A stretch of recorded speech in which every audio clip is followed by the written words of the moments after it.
레위 지파는 계수하지 말라, 레위 지파는 계수하지 말라라는 제목으로 말씀 전하겠습니다. 오늘 본문 말씀은 하나님의 명령으로 레위 지파를 군대 평성하는 숫자에서 제외시켜서 따로 구별한 사실에 대해서 기록하고 있습니다. 하나님께서는 레위 지파를 군대 편성해서 제외시키는 대신에 그들로 하여금 성막과 그 기구들을 관리하며 운반하는 책임을 맡기신 것입니다. 이러한 오늘 본문 말씀을 통해서 하나님께서 우리에게 주시는 영적 교훈이 무엇인지 살펴보도록 하겠습니다. 첫째는 하나님의 것은 어떠한 경우라도 하나님께 돌려야 한다는 것입니다. 47절에서 49절의 말씀을 보시면 그 하나님께서는 모세에게 레위 지파만은 이스라엘 자손의 계수에서 제외하라라고 말씀하셨습니다. 그런데 하나님의 이 말씀은 그 상식적으로 이해가 되지 않는 그러한 명령입니다. 왜냐하면 지금 이스라엘 백성들의 그 인구의 수를 계수하는 것은 장차 벌어질 이방 족속들과의 전쟁을 준비하기 위한 것이었습니다. 그리고 적들은 이스라엘과 비교할 수 없을 정도로 강한 군대를 소유하고 있었습니다. 그렇기 때문에 이스라엘 백성들의 입장에서는 한 명이라도 더 많은 군사가 필요한 상황이었습니다. 그런데도 불구하고 하나님께서는 레위 지파를 계수해서 제외시키고 그들을 전투에 내보내지 말라라고 명령하시고 계신 것입니다. 그렇다면 하나님께서 왜 이처럼 레위 지파를 계수하지 말라고 하신 그 이유가 무엇입니까? 그것은 레위 지파는 이스라엘 백성들의 장자를 대신해서 하나님의 것으로 특별히 구별된 하나님의 소유였기 때문입니다. 민수기 3장 45절 말씀해 보시면 이스라엘 자손 중 모든 처음 태어난 자 대신에 레위인을 취하고 또 그들의 가축 대신에 레위인의 가축을 취하라. 레위인은 내 것이라 나는 여호와니라 라고 말씀하고 계십니다. 이처럼 레위 지파는 하나님의 소유로 구별되었기 때문에 오직 하나님의 일을 위해서만 봉사해야 했던 것입니다. 이는 오늘날 우리에게 한 가지 중요한 교훈을 주고 있습니다. 그것은 그 하나님의 것은 어떠한 경우라도 인간적인 목적을 위해서 사용해서는 안 된다는 것입니다. 사실 우리가 신앙생활을 하다 보면 당장 돈이 급할 때가 있습니다. 그때 11조를 하나님께 바치느냐 마느냐 하는 그런 문제에 종종 갈등을 겪을 수도 있다는 것입니다. 뿐만 아니라 하나님께 드려야 할 거룩한 주일을 직장 일이나 사업적인 문제 때문에 제대로 지키지 못할 때도 있습니다. 이것은 결국 지금 당장 급한 전투에 하나님의 소유인 레위 지파를 내보내느냐 마느냐와 같은 그러한 문제이다라고 할 수가 있을 것입니다. 이러한 문제에 대해서 하나님께서는 단호히 말씀하고 계십니다. 그것이 무엇입니까? 레위 지파는 계수하지 말라는 것입니다. 이처럼 성도에게 있어서 이 11조와 주일을 거룩하게 지키는 것, 즉 하나님의 소유는 어떠한 경우라도 결코 양보할 수 없는 하나님의 것인 것을 명심해야 한다는 것입니다. 아무리 경제적으로 어렵고 급하다고 할지라도 하나님께 바쳐야 할 11조를 마음대로 사용해서는 안 된다는 것입니다. 또한 아무리 급하고 바쁘다고 할지라도 하나님께 드려야 할 거룩한 주일을 하나님께 드리지 않고 마음대로 쓰는 것은 잘못된 것이다 라고 할 수가 있을 것입니다. 그 이유가 무엇이냐면 이 전쟁은 사람의 힘으로 승리하는 것이 아니기 때문입니다.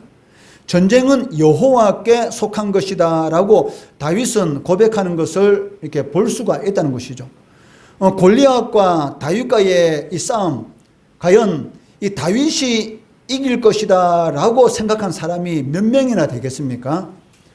인간의 눈으로 보기에는 골리앗과 다윗의 싸움에서 다윗이 이길 확률은 거의 제로입니다. 그런데도 불구하고 이 다윗과 이 골리앗의 싸움 가운데서 다윗이 승리하게 되었고 다윗이 골리앗의 칼을 가지고 골리앗의 목을 베는 그런 일이 일어나게 되었던 것이죠. 그 이유는 무엇이냐면 궁극적으로 전쟁은 사람의 힘으로 승리하는 것이 아니라 하나님의 힘으로 승리한다는 것, 즉 하나님께 속한 것이다라는 것을 우리들에게 보여주고 있다는 것입니다. 사람의 인생을 전쟁이다라고 이렇게 표현하는 것을 우리가 볼 수가 있습니다. 마찬가지로 우리도 인생이라는 이 전쟁터에서 살아가고 있기 때문에 결국 이 인생이라는 전쟁에서 우리가 승리할 수 있는 그 비결이 무엇이냐면 그 하나님이시란 것이죠. 하나님이 나와 함께 하시는가 아니면 하나님이 나와 함께 하지 않는가에 따라서 우리가 인생을 성공으로 이끌 수가 있고 그 인생을 실패로서의 삶으로 마감할 수도 있다는 것입니다.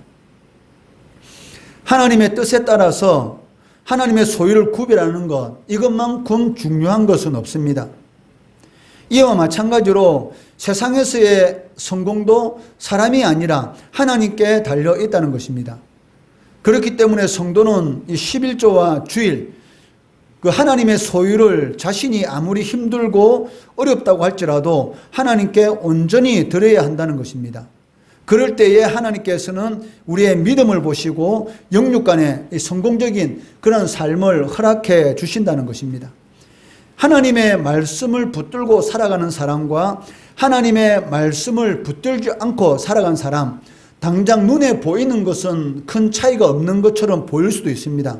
그렇지만 여러분 인생 가운데 1년이 지나고 10년이 지나고 20년이 지난 이후에 여러분 삶을 돌아보시면 분명히 하나님으로부터의 복을 누리는 그러한 삶과 하나님으로부터 복을 누리지 않는 그러한 삶은 엄청나게 차이가 나는 것을 알게 된다는 것입니다.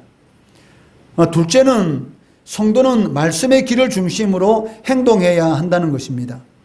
52절 말씀해 보시면 이스라엘 백성들이 머무를 천국을 칠 때에 그 군대대로 각각 그 진영과 군기 곁에 치라라고 말씀하고 계십니다. 52절 말씀해 보시면 이스라엘 자손은 막사를 치되 그 진영별로 각각 그 진영과 군기 곁에 칠 것이나 라고 말씀하고 있습니다.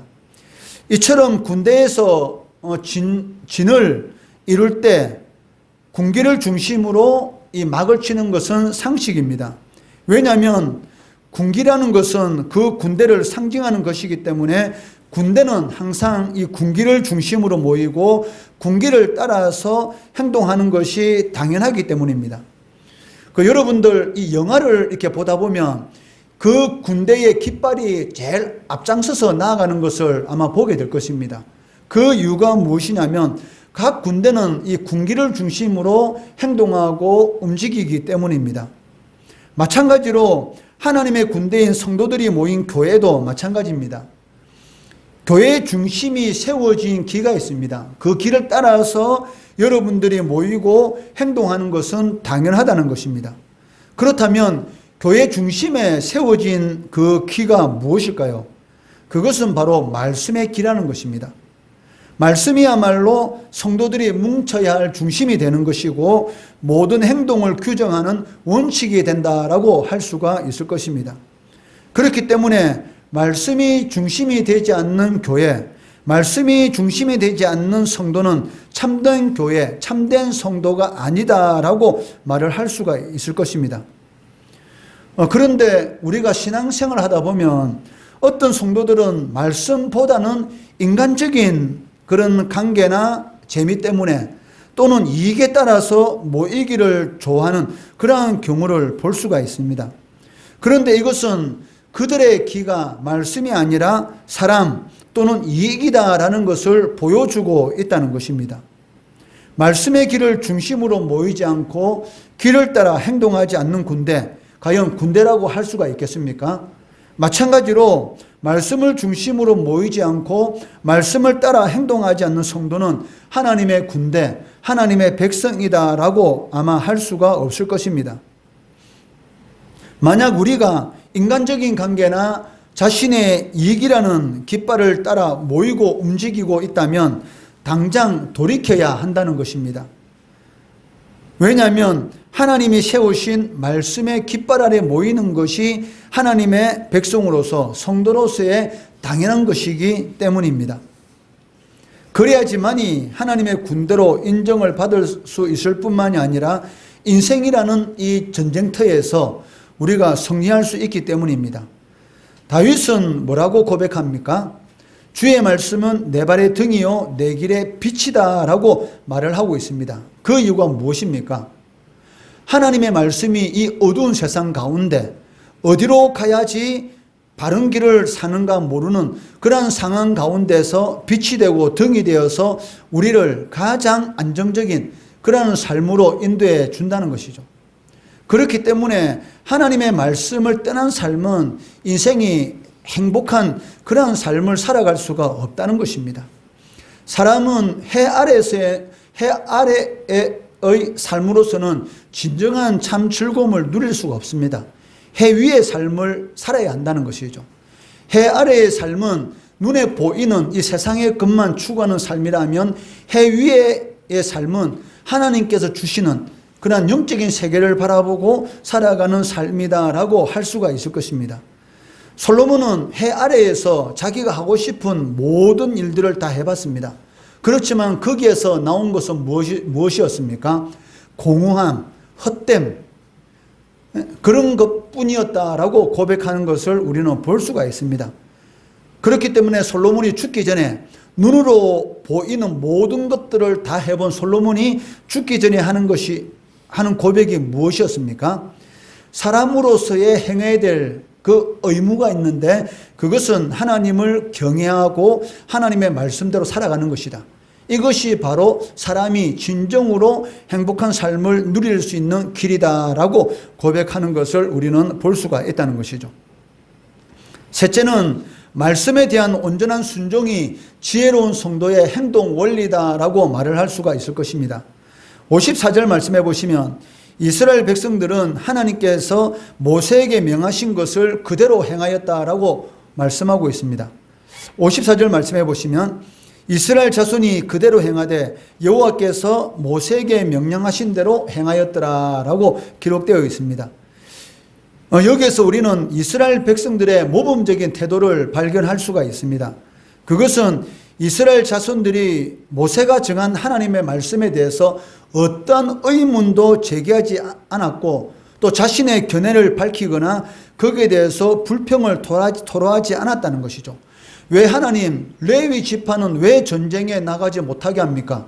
그 레위 지파의 인구수도 몇십만은 될 건데 그 몇십만이라는 숫자가 합해지면 더욱 우리 이스라엘 군대가 강하게 될 건데 왜 하나님 그렇게 하십니까? 라는 자신의 생각, 그리고 하나님께서 하시는 이러한 모든 일들에 대해서 의문을 제기하지 않고 원망한다든지 불평하지 않았다는 것입니다. 사실 하나님의 말씀을 여러분들이 들을 때에 여러분들도 오늘 이 자리에서 설교 말씀을 이렇게 듣습니다. 말씀에 대한 온전한 순종이 지혜로운 성도의 행동 원리가 된다는 것입니다. 이 세 가지를 꼭 명심하시고 하나님의 복을 누리는 우리 성도, 우리 주일학교 학생 되기를 주의 이름으로 축원합니다.